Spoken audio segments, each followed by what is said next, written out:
pass-heavy. They ran the ball 33 times against the Cowboys. They controlled the clock. It was pound and ground compared to Tom throwing the ball 27 times. If that Saints defense can go next level of what it was last week, I like the Saints at home. I may flip on this one when you look at the Bucs injury report this early in the season.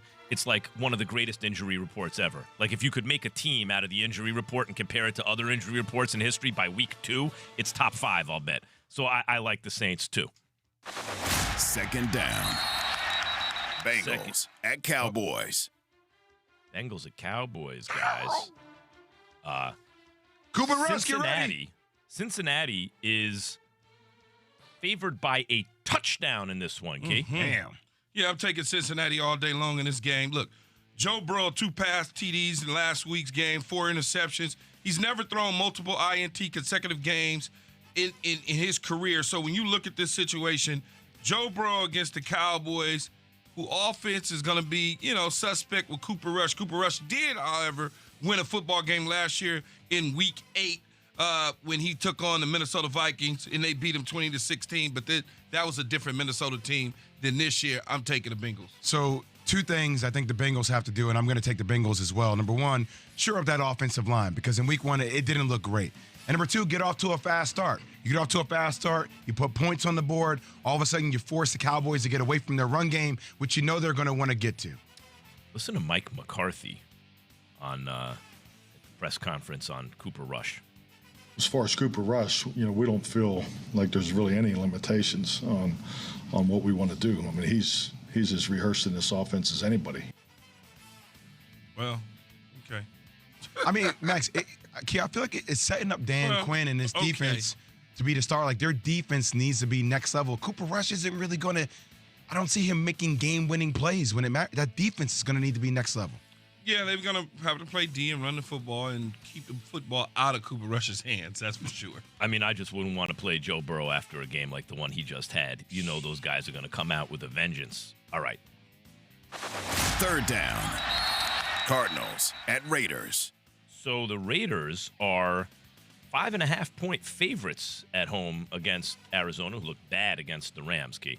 You mean against the Kansas City Chiefs? No, I'm saying – against the Chiefs. Yeah. Pardon me.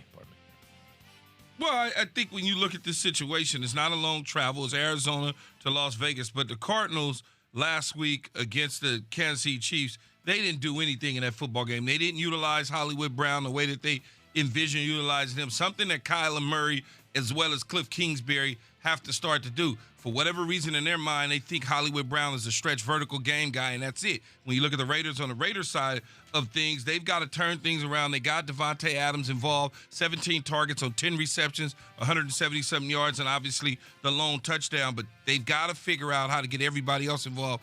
Although they paid him all this money, that's over with week 1. Hey, owner, look, we got a toy we play with. Now let's get Renfro involved, Jacobs involved, Waller involved, and let's see what they do. And Derek Carr keeps the interceptions down, turnovers. They'll win the game. I think you just got to translate that production into points, right? For Carr to throw 295 yards, like you need to do that. The first possession of the game, they got all the way down to the 5-yard line, only ended up with 3 points, right? So I think this offense needs to hit their stride. I'm taking the Raiders at home. Yeah, I'm with you guys. It's interesting to me. I'm just as we're talking about this, developing a new theory, Key. I want to know what you think. So, what's the difference between an inexperienced quarterback and an experienced quarterback? What I notice is these young dudes, even the real good young guns, they're bringing them to the receivers, right? But when you take DeAndre Hopkins away from Kyler Murray, not the same. Take Tyreek Hill away from Patrick Mahomes, same. Take Devontae Adams away from Rodgers, he's going to wind up being the same guy. But the young dudes like Joe Burrow with Chase Young, I keep saying Chase Young, Jamar Chase, they need that receiver. Without them, it's not the same to me. What do you think about that? Well, I think all the quarterbacks need receivers. And that's why you keep seeing Tyreek Hill go to Miami, or you see Stephon Diggs go with Josh Allen. Just some guys, you don't want long tooth guys. You don't want Julio Jones with a young quarterback. You get a guy that, if you can get DeAndre Hopkins and you're a young quarterback, you take him, and that is how you win. Fourth down. Bears at Packers. Green Bay, 10-point favorites at home against Chicago, who is 1-0, by the way.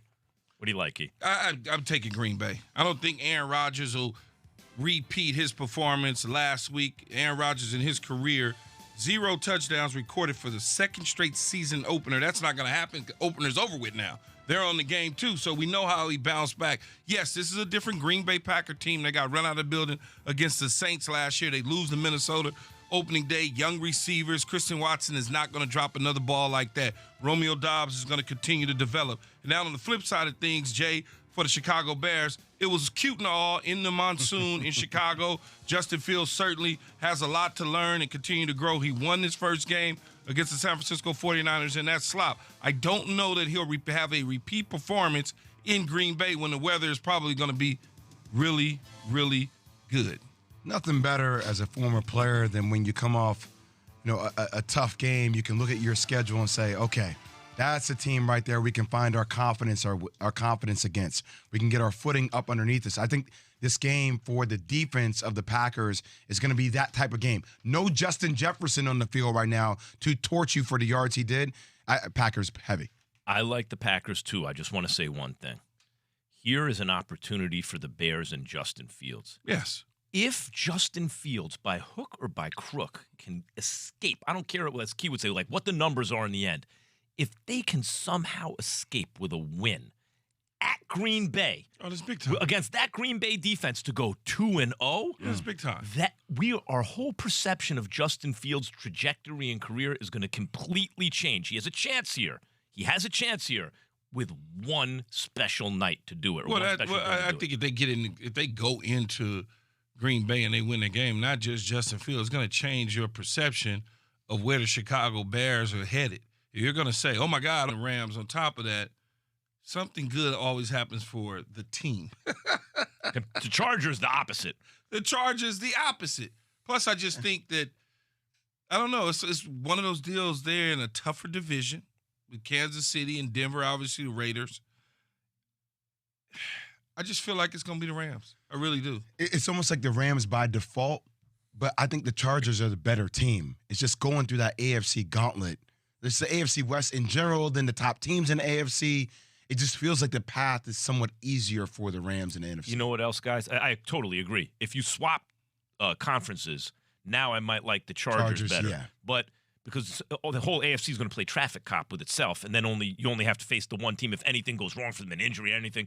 NFC representative has a good shot. But the coaches, you have one coach in McVay who, if you look at early coach's career, he's on a trajectory to the Hall of Fame. He's already been in 2 Super Bowls. He has a coaching tree already, and he's won a Super Bowl, right? And after putting all his chips, pushing him in the middle of the table, and it paid off. You have another guy in Staley who has people asking a lot of questions about him still. And while it may be, hey, you're going for it on 4th down with bad field position too often, for me, just last night, it's like, you take shots down the field. You have this shiny toy, man. Use it, right? But whatever it is, Max, there's a coaching difference. They managed the game good last night. I agree. Staley, I'm not arguing that. And I think top to bottom, Chargers probably have a better team. But I think the Rams are more likely to win the Chargers Super Bowl. win that game if Everett. Yep. First of all, we're going to come in here this morning, and our conversation is totally different. Our conversation is, oh, my God, and I said this to you yesterday. If he wins, it's a different conversation. Mm-hmm. If he loses, we are going to dissect things that are wrong with his team, even though in my eyes his team played pretty good football. Solid and sound, game, like you said. Yeah. They did everything except he made the one mistake, and he didn't make it, even though we're saying him. Everett Coach made it. Coach made it. Well, for some reason, they didn't see that Everett wanted out of the game. Well, you got to see that. Well, I mean, Max, they're coaching. There's a lot going on. Just a million different things. But somebody should have seen. Okay, so Let's this just is what say I'm that. asking. It's a large locker. I mean, it's a large sideline. Somebody should have seen that he was saying, no, I had just converted down to the 4-yard line, and I'm running my ass off, and I'm tired. There's something wrong.